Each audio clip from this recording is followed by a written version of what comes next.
We are live from Sales HQ. I'm Vince Beasy, your host and the founder here at Sales HQ. And our guest on this episode is Oz Merchant. Welcome to the show, Oz. Thank you, Vince. Thank you for joining us in this. I think will be bad weather today. Who knows? Hurricanes hitting the North Carolina area, or tropical storm or depression, whatever it is. Before we get into more about your background, what you're up to, love to talk to the listeners and watchers out there a little bit about Sales HQ. And by the way, if you are watching this live on LinkedIn or streaming live on our YouTube channel, feel free to ask us questions and we'll get back to you in real time or near real time as much as possible. But back to Sales HQ, you know, it's a community we launched. It's going on close to 5 months now.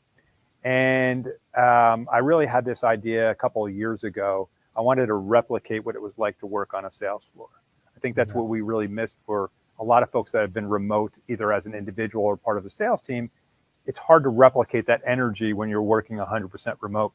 So that's the first thing we're really doing here. So for those of you that are remote out there, you can come into Sales HQ and this could be your home base for work. But we're way more than that. We are a community, and being a community, we put on lots of events, whether they be career development wise, like our masterclass series that you've been to before, and or just networking events. I find that salespeople and people in the sales profession love to be around other people. So we put on lots of events. So check out us at saleshq.co for more information or sign up for our newsletter. And most importantly, there's a bell here. So if you're in sales, you know what's funny about the bell, by the way? Of all the videos I post on LinkedIn or YouTube, guess which gets the highest views? When a bell goes off. One of our members last week rang the bell, put it on there, and within, I think, a couple of hours, we had 370 views on YouTube. Like for us, our channel's not big. That was like, wow. So short videos work on YouTube. Put it that well, they got to be entertaining too. Yeah. But you know, when you're working remote, it's like a bell is just feels good. Yeah. It's like, you know, whether you're getting to ring it or somebody else is getting to ring it, it's just like, okay, things are happening. His name's Chris. He was sitting at his desk. He closed the deal. He goes like, yes. And I was like, what's that? He said, close the deal. I go, well, but wait, let me get my camera out first. And then he went over there, rang the bell, and he felt good. Nice. Like it's. Yeah. And it gets the whole, you know, the whole environment, everybody in the office. Yeah. Well, I have to tell you, it's way better than a Slack emoji. It's just not the same thing. It's cool. You have to do something, but it's not the same as a live bell. And by the way, have you noticed at the Olympics, after the athletes on the track and field, they win their event, there's a huge bell on the field in the track and field events at the Olympics. I was like, see, even athletes, premier athletes want to ring the bell. So anyway, that was a good riff about ringing bells. Tell us about yourself. What are you up to these days? I know you're doing a lot of different things. I am. So keeping busy. So most recently, I launched a company called Ecom Sellers HQ, which is really targeting ecom sellers who are, whether they're selling on Amazon, Shopify, and then helping them connect to all the different resources they're looking for, whether that's software, whether that's money, whether that's agencies, consultants. So basically just have everything you need from an e-commerce standpoint to kind of launch, scale, and so it's like a marketplace? It's a marketplace to bring all that together under one roof. It's interesting. What size sellers are you talking about? So since it's really going from launch, scale, exit, really everybody from, hey, I'm trying to figure out how to get started on this to, you know what, need some exit planning and need to find some M&A folks. So to have all those people on one platform just to make that journey a lot easier. That's pretty cool. You have a big background in e-commerce, correct?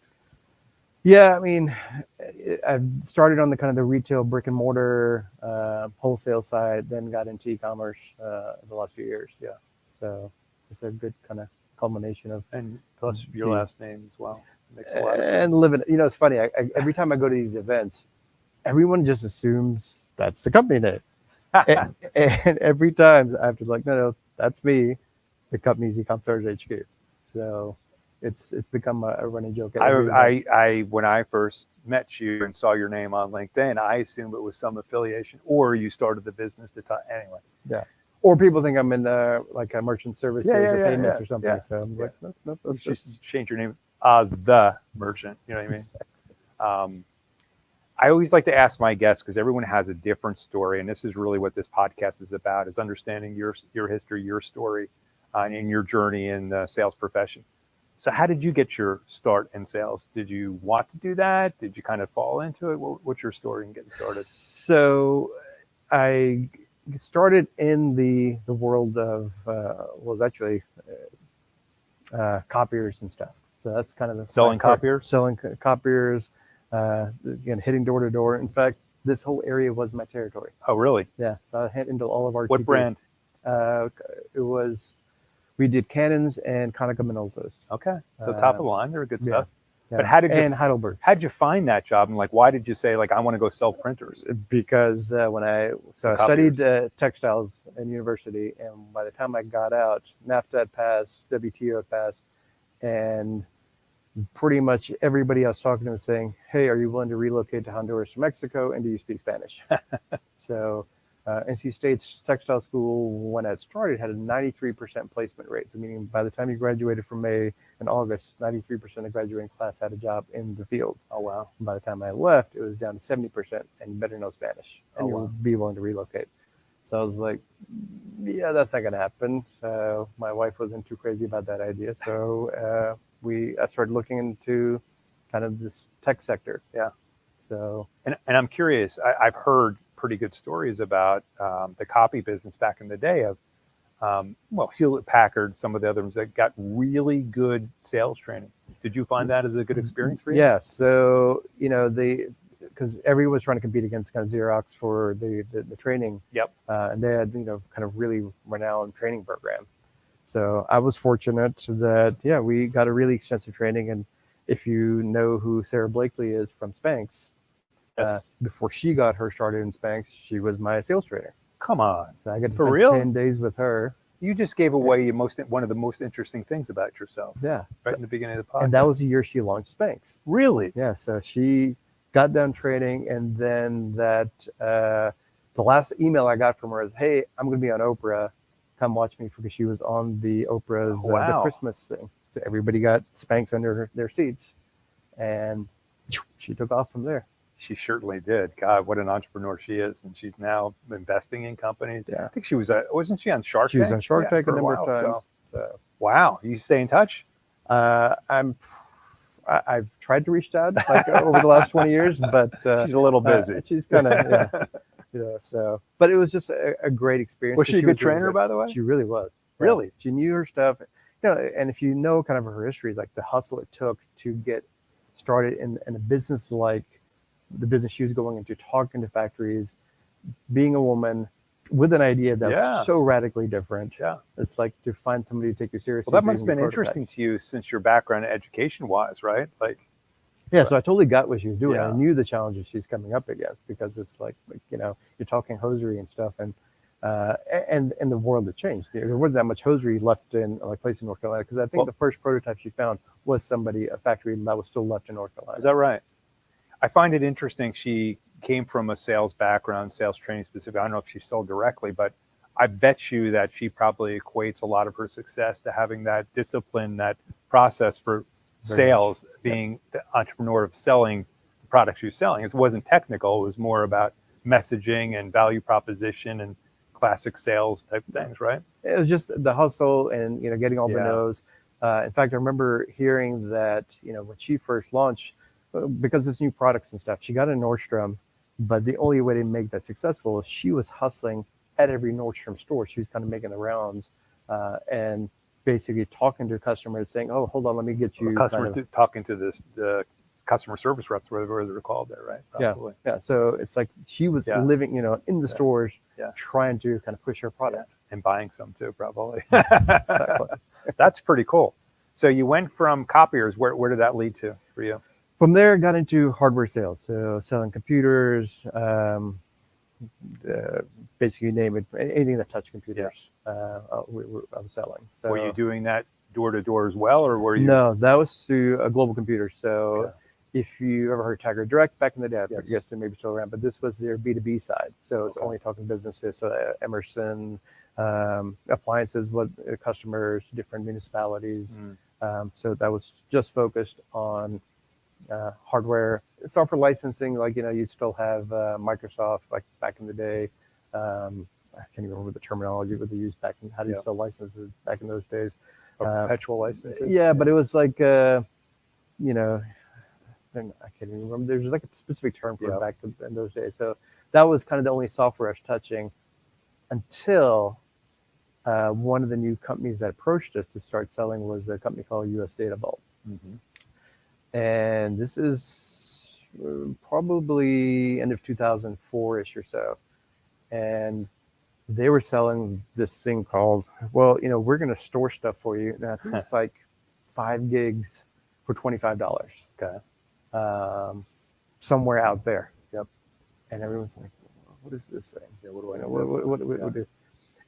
And I remember selling this, and you know, nobody kind of got it, didn't know how to position it until 2005 kicked in, and Katrina came. And when Katrina hit, so if anybody kind of does, you know, sold any type of storage stuff back in the days, it was like all, if you remember, like jazz drives or tape drives.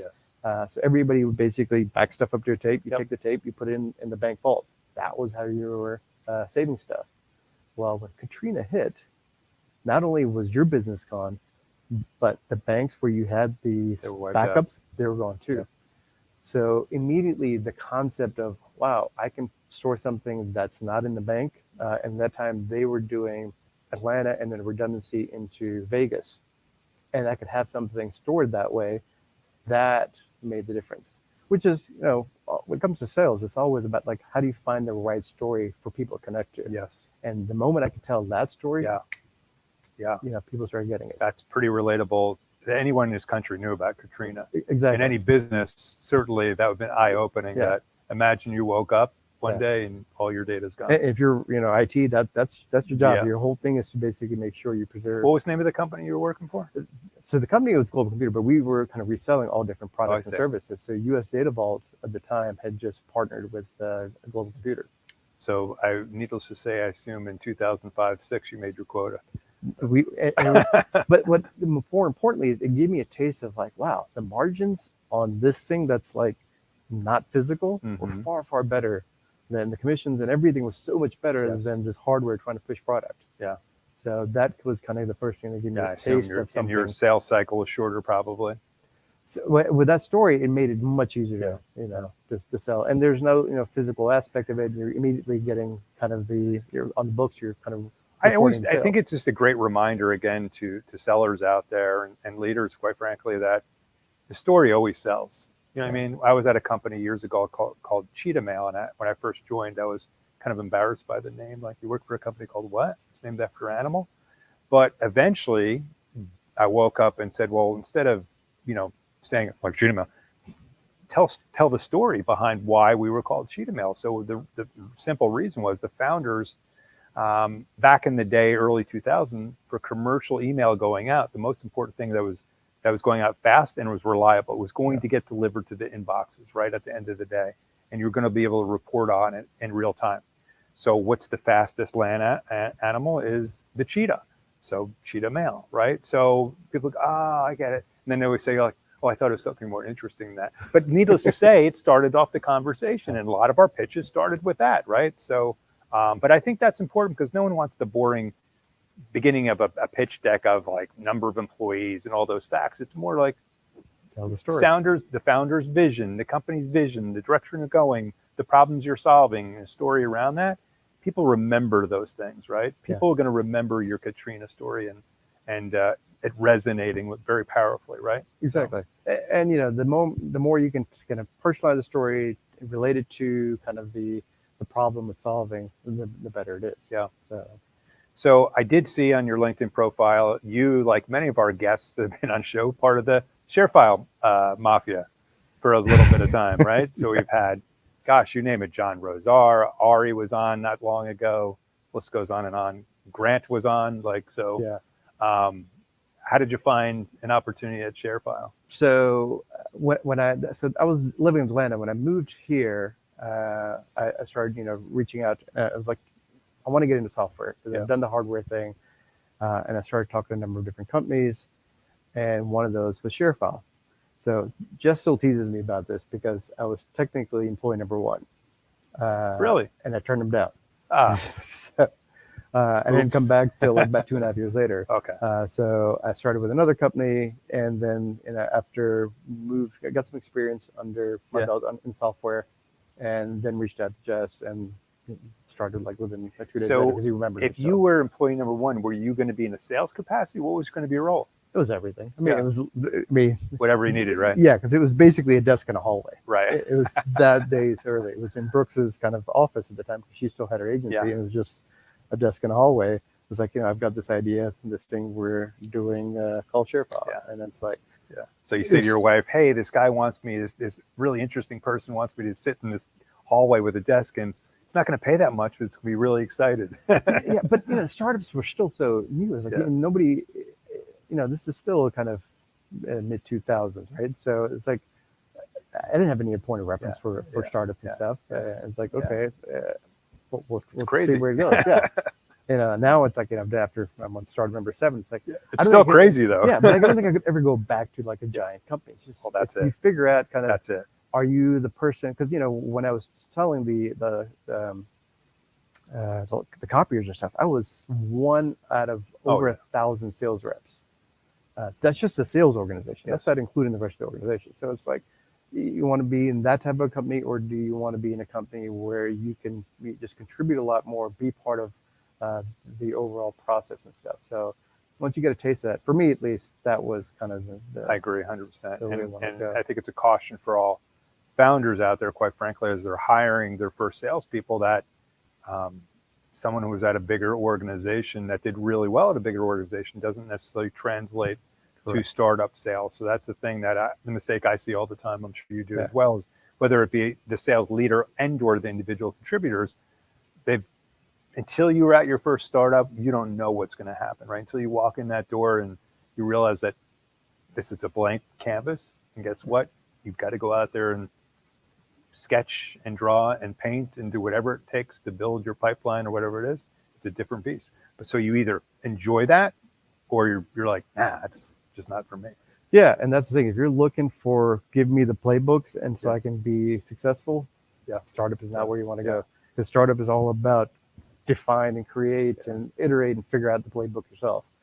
So it's really about being this kind of all-rounder. Because you're not only selling, you're a feedback loop to product. You're figuring out the right messaging for marketing. You're wearing so many different hats, and you may be performing the performance you're looking at is sales, but the function is so much greater. Yes. I think people out there should try both. Big corporations, see what that gets you. Startups to really understand what the difference is. I went from AT&T to a 10-person startup, and as soon as I got to the startup, I knew that was for me, and that for the rest of my career, that's what I went down the path. So it was very interesting.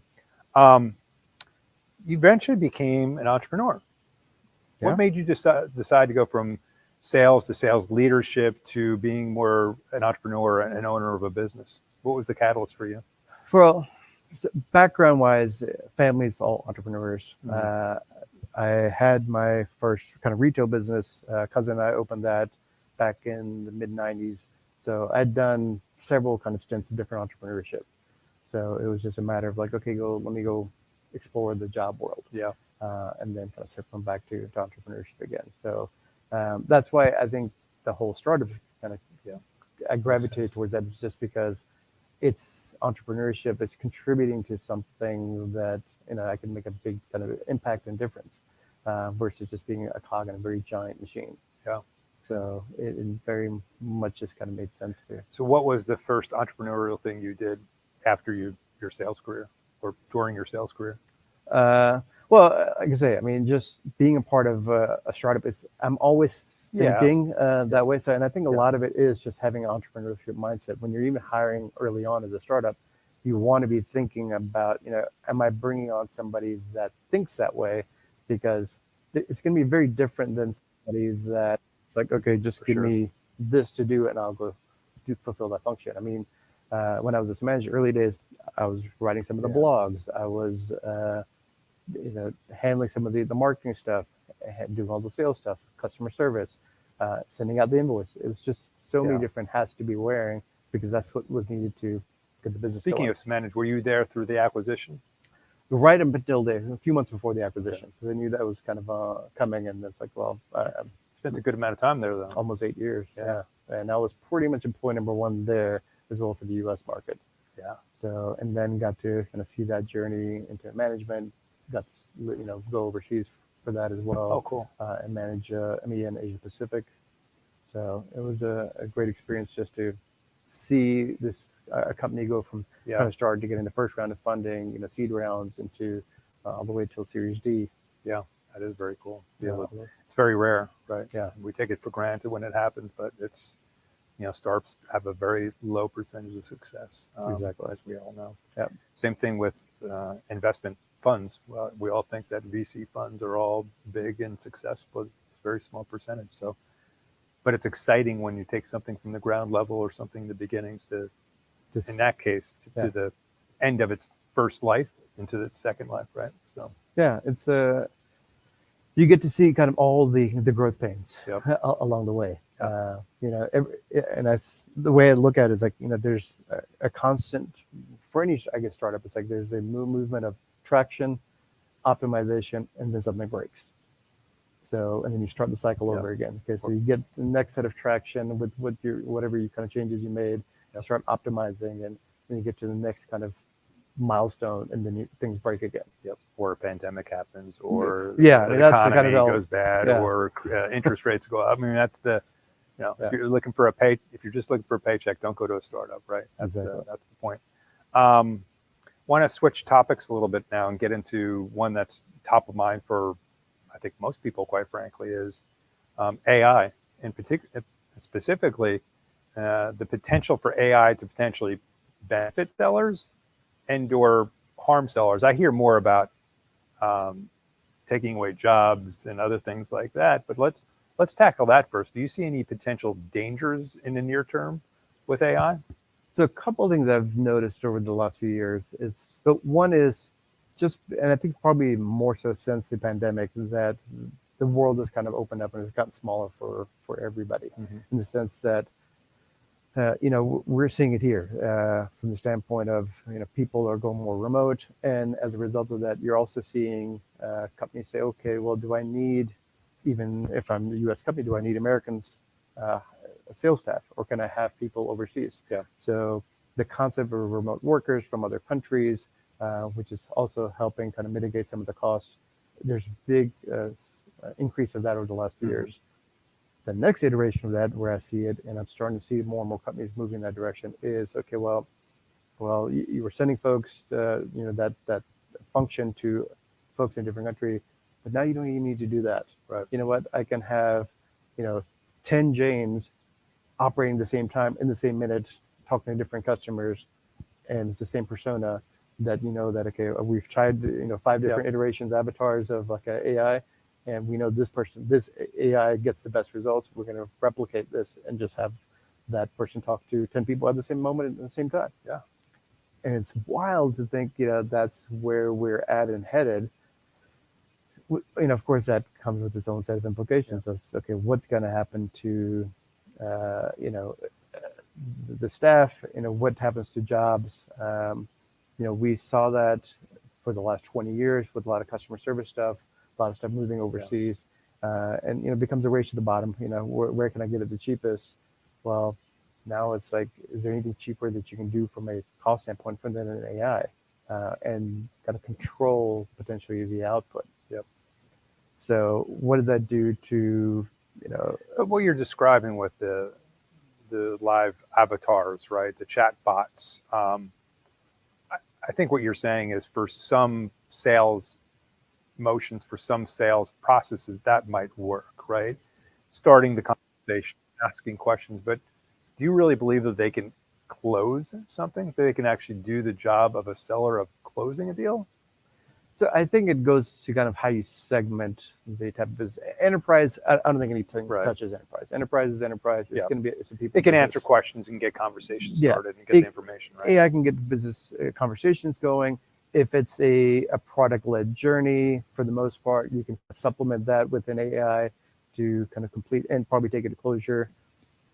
All the nuances that, it's still early to tell. Maybe just future iterations in the next 5 years. Yeah, Yeah. maybe it can get so sophisticated that your kind of sales cycle so well that you could train the LLMs to deliver that kind of experience.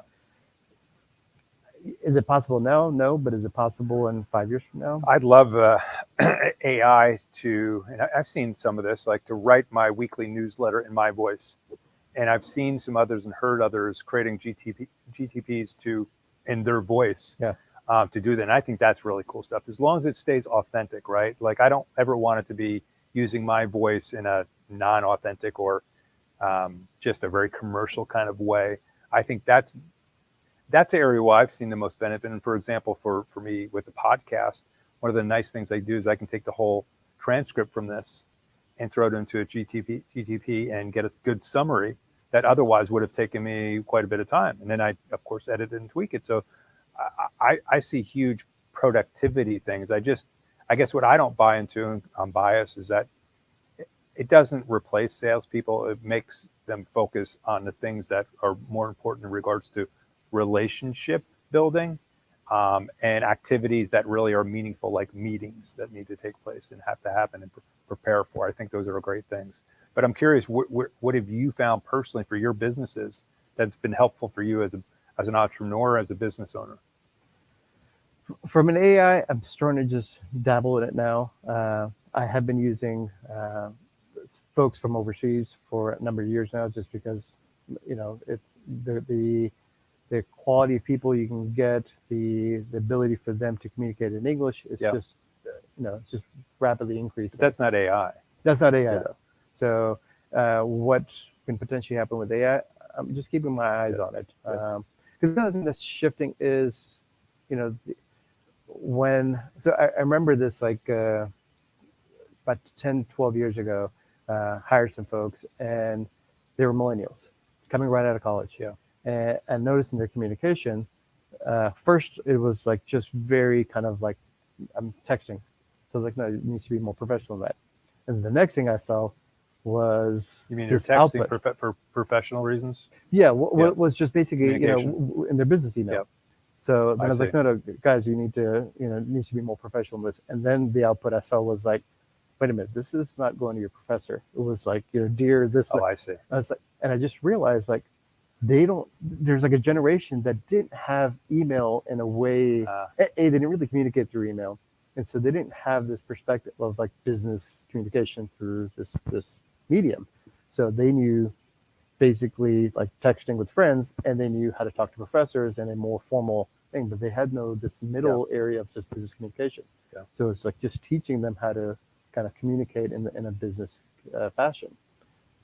I'm curious to see where this goes with the next generation. Where I talk to my nephews and stuff, who are also coming up where from an AI standpoint, is like he's doing computer science. I was like, well, where things are headed, computer science may become irrelevant unless you're the cream of the crop. And I think with anything, if you're the top in your field, you're fine. It's everything that's mediocre or somewhere in between where it's kind of you're in jeopardy. But for that generation, communication, they don't do email. Some aren't even doing texting. They're just DMing through different social media channels. It's like, and they become the next generation, because we were still selling to boomers and Gen Xers. Even millennials were selling to boomers and Gen Xers. Gen Z, those buyers are going to be potentially Gen X and millennials. So who may be a lot more tolerant of different. I don't think we're that far off from seeing our first social media personality being an avatar, being a bot, being not real on either LinkedIn, on TikTok, or whatever it is. I think there's probably, obviously, there are some out there right now that are generating interest and getting a lot of clicks and views and all that stuff. But it's going to happen. And people are monetizing that, right? And I think that's where the shame, because I mean, I don't want to read a book that was generated by AI. As weird as it sounds, even if it was a great book, because it's like part of reading a book is that someone put a lot of time and effort and thought and creativity to. It's the same thing like looking at a painting. It could be a phenomenal painting that was painted with use of AI or a technology, but it's not as interesting to me because we're all human beings, and I like to see what human beings can accomplish. But I do think we are moving down that path, that, and especially in social media and entertainment, that a lot of this is going to be computer generated, right? And the question is, how would you know? Because if the persona and everything else on the back end also gets computer generated, you have a whole backstory that may not fit. How did we find out about Milli Vanilli? And the party, weren't you disappointed when you found out, right? Right. I'm sorry, Milli Vanilli. Google it. Yes. You'll see. Yeah, but I think part of, to your point, is a generational thing, meaning that we have, because we can see both sides of that kind of change over. We have a bias and a preference for one over the other. I guess you see the next generation. I think of my daughter and stuff, who's like 10 now. If she grows up in this world and she doesn't have any other points of reference, would she care? I don't know. Or the next generation. So That's it's that just becomes their reality. True. So they're all entertained by AI, by AI, machine learning, just because that's the only thing they've ever known. Isn't that crazy? It's wild. We can have actors and. So if you remember, there's an old, once again, Google it, the movie called Simone with Al Pacino. Yeah. The whole thing was just, Simone was never a real person. Okay. It was I think that was like a maybe 90s movie. Really? Yeah. It was really ahead of his time, which also seemed just kind of like a far-fetched thing. And now it's like. Was it Machina? What's the other one called? Ex Machina. Ex Machina. Machina. I was close. Ex Machina. Yeah. I mean, I don't think we're that far from that. I think we're closer to that than fully autonomous cars. I'll tell you that. Funny enough, you say that, because I always told my daughter, it's like, don't worry about it. You're never going to have to drive, because she's about 6 years away. Unless a lot of things change, she's most likely going to have to get a license. But I really thought when she was born, like, she'll never have to drive the way things were headed. Elon Musk has his way. Your daughter won't be driving. Well, she'll have an autonomous Tesla driving her around for sure. So a friend of mine was just posted on LinkedIn as well. He was in Phoenix, and from the airport to the hotel was a driverless car that took him. So no one in the front seat. No one in the front seat. Someone was in the back seat. Just him in the back seat. That seems like a scene from Silicon Valley, the show. Remember, exactly. He gets stuck in a cargo container. Get me. But it was exactly that thing. Could you do that? Could you sit in a driverless car, and feel comfortable? I just saw him do it, so I was like, it got him from point A to point B. I'd be freaked out, I'll be honest with you. Depending on how fast it's going. I guess if it's going at 60 miles an hour on the highway. I just think something jumps out in front of them, person more specifically, then what happens? Definitely putting a seatbelt in the back seat. Well, besides that, the autonomous car hits a human being, doesn't know maybe it hit a human being or whatever it is, and then keeps moving on. And you're sitting in the back seat, like, are you liable? You know what I mean? Like, there's a whole. Anyway, I'm going down a path that has nothing to do with our audience or sales whatsoever. We're getting close to end, Oz, and I want to ask you something at the end. What I ask a lot of my guests, but I think you really had an interesting one, which is, what's one thing about Oz that's interesting that most people don't know? Certainly, your connection to the founder of Spanx is pretty interesting. Interesting that most people. So, I think, so people ask, are salespeople born? Are they made over time? And I think there's certainly certain things you see growing up that maybe lend itself to inclinations. Yeah. So one of my first, let's call it transaction, happened when I was probably like around 6 years old.